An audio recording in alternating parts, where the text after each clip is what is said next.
Informacional está de volta, eu sou Simone Ramos. Hoje, excepcionalmente, estou apresentando o programa, porque o Júnior Guarda não pôde.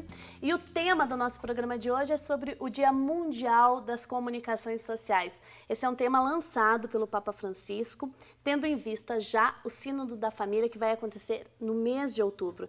E a nossa convidada é doutora em Teologia, Maria Inês Millen.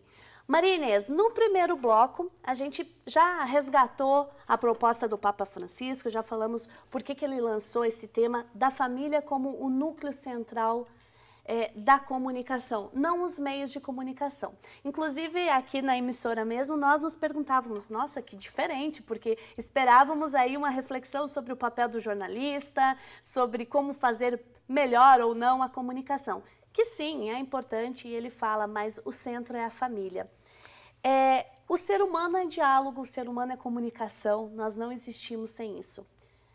Como uma pessoa se torna ou fica sem ter esse meio, sem poder se comunicar? O que esse ser humano se transforma? Sim, eu queria só retomar alguma coisa. Quando a gente fala em família, né, nós estamos falando de relação entre pessoas, né, entre pessoas. Por isso a questão da pessoa humana, acho que é importante ser resgatada quando nós falamos de família. Porque às vezes se fala em família como num bloco e se esquece de que a família é composta de pessoas, né?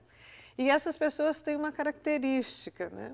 Acho que aqui a própria doutrina social da Igreja trabalha primeiro a questão da pessoa para depois trabalhar a questão da família. E ela vai dizer, por exemplo, algumas questões. Cada pessoa é única, singular, né? Nós não temos cópias, né? Cada pessoa é única. Mas nós somos únicas, mas somos muitas, né? Vamos dizer assim, eu sou única, mas sou muitas, porque nós somos pluridimensionais. Né? Depois, também uma outra característica é de que nós estamos em processo. Né? As pessoas estão em processo, nós estamos nos construindo ao longo da história e da vida. Não estamos acabados. Não estamos acabados, né? Então, podemos acertar, mas também podemos fracassar em algumas coisas. Eu acho que isso é importante.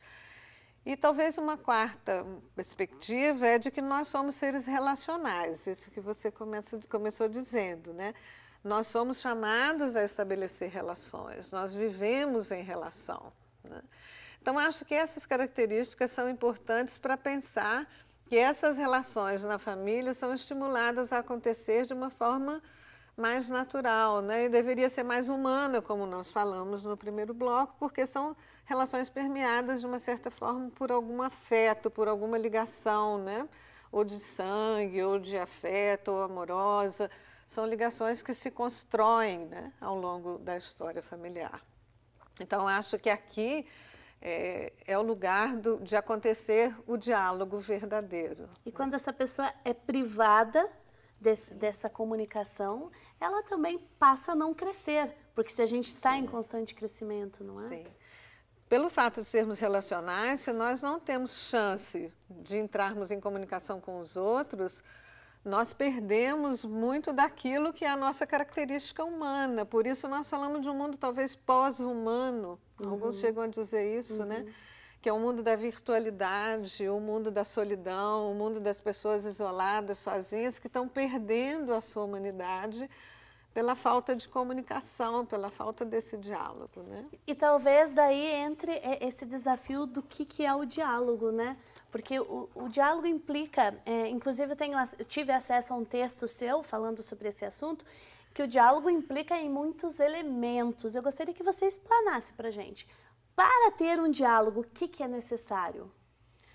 Pois é, nós achamos muitas vezes que estamos dialogando, né? Mas às vezes não estamos. Às vezes nós estamos, cada um com o seu monólogo. Estamos conversando, mas monologando. Para que aconteça o diálogo, é preciso que alguém fale, é preciso que alguém escute de verdade o que o outro está falando. Muitas vezes não escutamos, enquanto o outro está falando, a gente já está pensando no que a gente vai responder, né? Então, é preciso escutar e escutar o outro na sua diferença, né? E depois, aquele que fala e aquele que escuta, que esses dois possam é chegar a algum ponto comum, ainda que seja um consenso mínimo, provisório para aquele momento, mas para que nós possamos assumir algum compromisso comum. É nisso que consiste o diálogo, senão nós vamos monologando ao longo da vida e ninguém se compromete com nada, né? Pois é, Maria Inês, e olha, talvez seja uma época que a gente vive de um diálogo mais enfraquecido, porque você dizia respeitar o diferente e nesse diálogo chegar a um consenso, mas está tão difícil o consenso na realidade brasileira, não é? Sim, consenso muito difícil exatamente por isso. Eu acho que nós estamos vivendo num mundo de, não sei se posso dizer assim, de muita falação e pouca escuta. Pouca escuta. Nós não queremos escutar os outros, né? Nós somos autorreferentes e achamos que a verdade está conosco. Cada um possui a sua verdade, um pouco essa perspectiva, e quer comunicar a sua verdade. Não tem interesse em conhecer aquilo que o outro tem para contribuir. E às vezes também esse acesso nosso tão grande aos meios de comunicação, tanto televisão, rádio, mas também a internet, muitas verdades são ditas. Sim. Como discernir, Maria Inês, o que é ou o que não é a verdade nessa história toda? Sim. Aqui nós temos um problema que acho que vem lá do julgamento de Jesus, né? Quando Pilatos, com Jesus, pergunta o que é a verdade e não espera a resposta, né? Nós temos hoje um mundo plural, né, de culturas muito diferentes, de verdades muito diferentes, de modos de viver muito diferentes, e uma grande dificuldade em chegar a um consenso mínimo, que seria esse consenso possível para aquilo que talvez estivesse mais próximo da verdade. Acho que enquanto nós estamos aqui na história, pensando como cristãos, né, nós não temos acesso absoluto a uma verdade absoluta. A verdade absoluta é Deus. E Deus ainda sempre será para nós um mistério. E nós somos um mistério para nós mesmos, né? Cada dia a gente vai se descobrindo. Então, acho que é nessa busca da verdade é que nós precisamos de uma reciprocidade das consciências. Nós precisamos nos escutar para que juntos a gente possa buscar a verdade. Quando nós não queremos dialogar, não queremos nos escutar, nós ficamos cada um com a sua verdade, que na verdade não constrói, não leva a uma possibilidade melhor, né?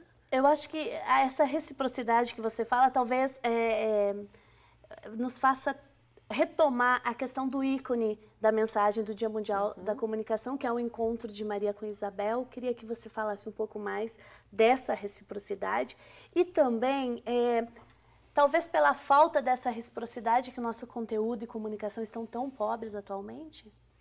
Sim, acho que nós temos muita informação e muitas informações até contraditórias, né? Informações que vêm de todos os lugares e deixam as pessoas assim, um pouco perplexas, né? Perdidas. Acho que nós vivemos também uma banalidade do mal, né? Uma banalidade do mal, aquilo que é a violência tem sido tratado com tanta banalidade que parece que tudo é muito natural, que tudo é muito normal, que tudo é assim mesmo, né? Então, acho que nós estamos numa situação de dificuldade dessa reciprocidade, de um aprofundamento das nossas verdades e da nossa reciprocidade. Acho que o ícone da visita de Maria a Isabel é muito importante porque é na simplicidade do encontro, de um encontro afetivo em que o outro é levado em conta na sua situação, é que nós podemos nos compreender e dialogar, né? Maria visita Isabel e lá, na verdade, há um diálogo. Entre o texto bíblico nos fala de um diálogo sem palavras entre Jesus e João Batista, né? A criança estremeceu no meu ventre, né? Isabel diz isso. E esse diálogo sem palavras, mas do profundo reconhecimento da situação do outro, né? E do outro, e do Deus que está no outro e que também tem algo a me dizer, é que é capaz de fazer com que a gente aprofunde o nosso diálogo, né? Sem isso, nós ficamos na superficialidade, penso que sem garantir que a nossa humanidade seja satisfeita por algo mais profundo e mais necessário hoje. Você acredita que a gente está vivendo uma revolução na nossa maneira de nos comunicarmos? Porque eu escutava um especialista em informática, enfim, que trabalha com ONGs, e ele dizia, olha, tudo que nós temos hoje foi uma conquista. Nós batalhamos tanto pelas rádios comunitárias, pelos jornaizinhos que nós entregávamos, e hoje a gente tem acesso. Mas um acesso com essas dificuldades que nós pontualizamos. A gente vive uma revolução no modo de se comunicar? Sim, com toda certeza, acho que sim. Nós vivemos, alguns autores chegam a dizer que nós vivemos uma mudança epocal, né? Uma mudança de época, nós estamos vivendo uma mudança de época. E um dos fatores para essa mudança é a facilidade da comunicação, né? Uma das revoluções, além de outras, é a revolução na comunicação. Hoje nós conseguimos saber em tempo real o que está acontecendo do outro lado do mundo, né? Coisas impensáveis há 50 anos atrás, há 100 anos atrás. Então, acho que é uma revolução muito positiva, muito positiva, porque é muito importante que a gente tenha espaços e meios para isso, mas que também tem, como toda revolução, as suas dificuldades, né? E nós precisamos, os seus desafios, e nós precisamos conhecê-los para superá-los, né, os desafios. Muito bem, e nós voltamos no próximo bloco falando sobre esse tema e desafiando cada um de nós para vivermos a proposta do Papa Francisco. Até mais.